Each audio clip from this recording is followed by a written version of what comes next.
What's good, guys? We're back at it again with another video. As you see from the title, we got Cam Thomas today. Now, I was supposed to do a basketball advice video, a little talking video, but I caught maybe the last minute and a half in the Nets game last night, and instantly was like, nah, forget about that. We got to do this first, because Cam is out there frying people, right?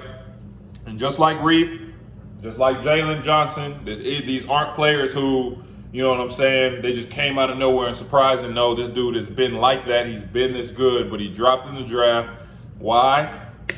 Politics. So the story with him is, you know, and he says it himself, he wants to be like Kobe, he wants to emulate Kobe. So in order to be that caliber of player, you have to have confidence, and it can't be fake confidence.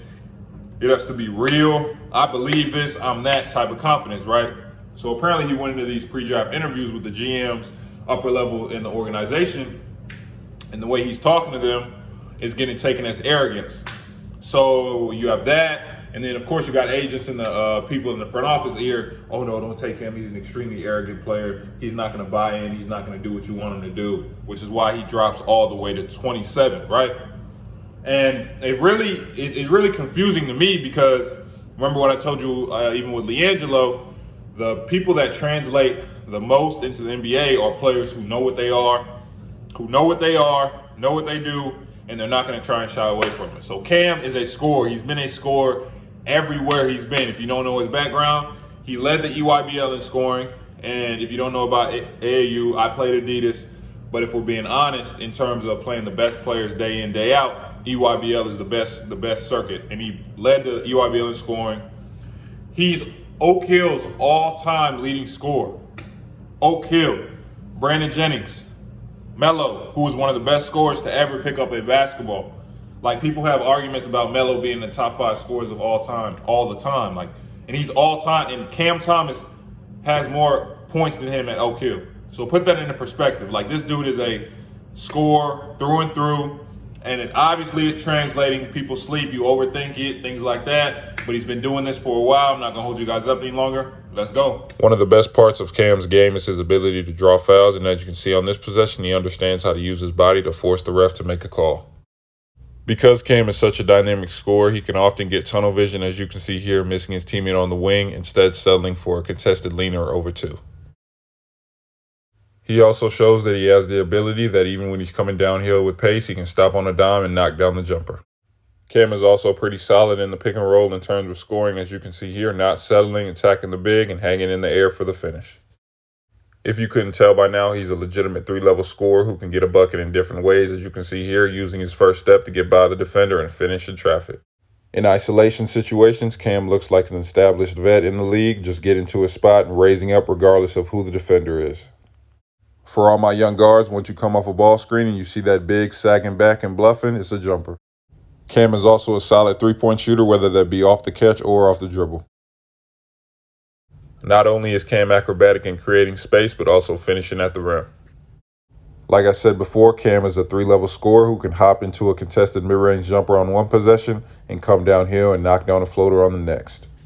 He's also an extremely clutch player who can create space for his jumper at any time, knocking it down and icing the game. Okay, so Cam Thomas. And I forgot to mention, KD also played at Oak Hill. So he has more points than KD, Melo, Brandon Jennings, Jerry Stackhouse, Steven Jackson, and the list goes on. And these aren't bench players in the NBA. These are starters.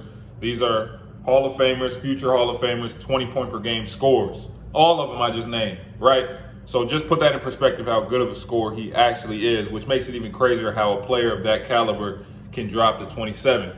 And like, well, people, I say this a lot, like people don't realize this, but the best players that translate into the league, like I said with LiAngelo, they have translatable skills that they can use at any point, anywhere, any court, any place in the world. They can use that skill, right?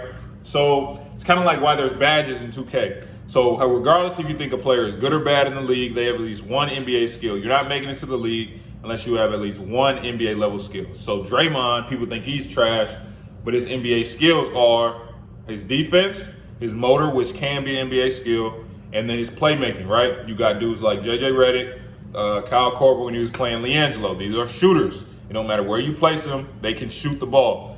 You got Rudy Gobert, shot blocker, rebound, or shot blocker. You got Andre Drummond, rebounder. It doesn't matter where they are, what team they're on, they're going to do what they do, and those are the best players. And then the all-stars, the top players in the league, obviously it's why in 2K they don't have a couple badges like some of the other players.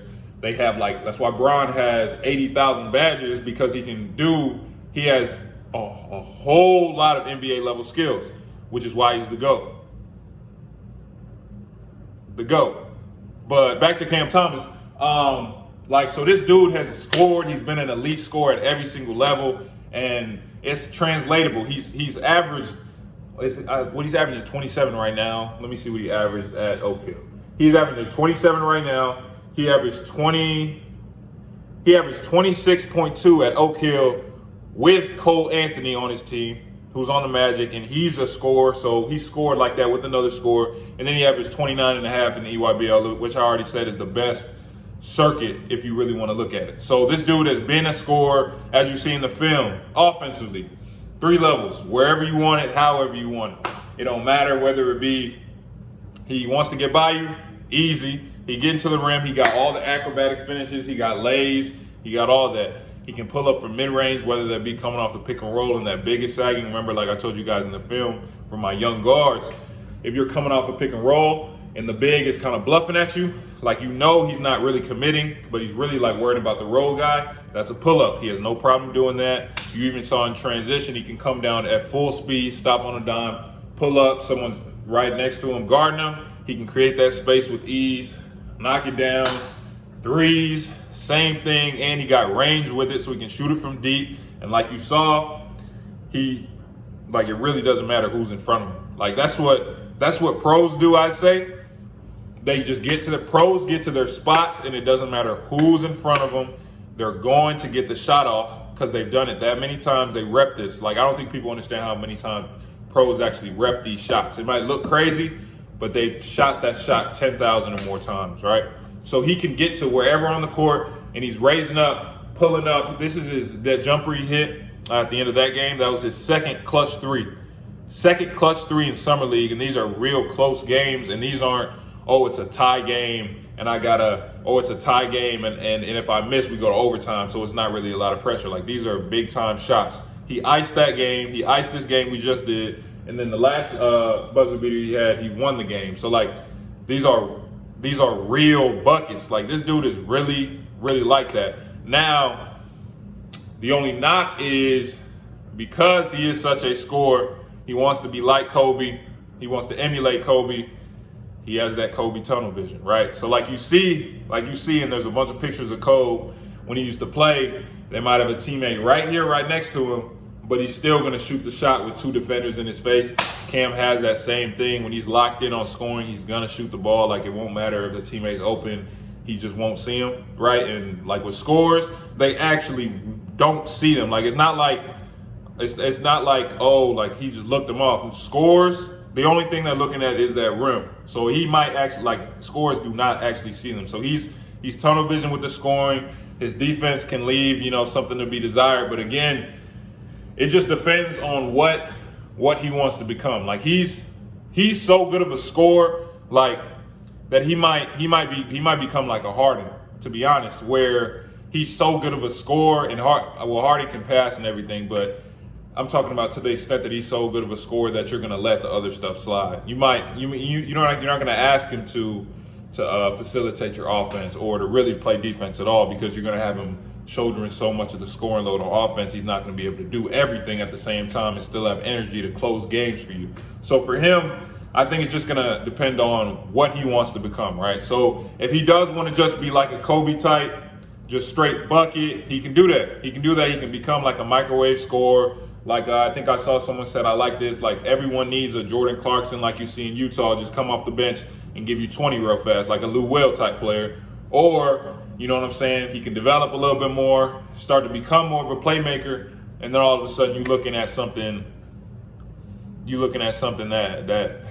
all-star type, really nice player. I don't want to put crazy expectations on him and say something outlandish, but if he puts it all together in terms of he can already score, he's going to continue to score. But if he starts doing other things, adding other things into his game, you're looking at a you're looking at a monster. That's all I'm gonna say.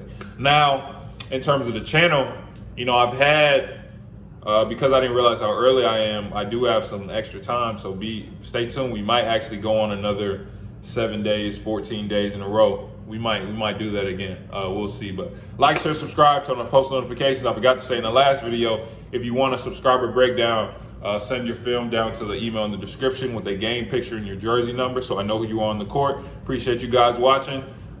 For right now, we're back at it on Wednesday with another video. But like I said, stay tuned. We might drop one tomorrow. Appreciate you guys again.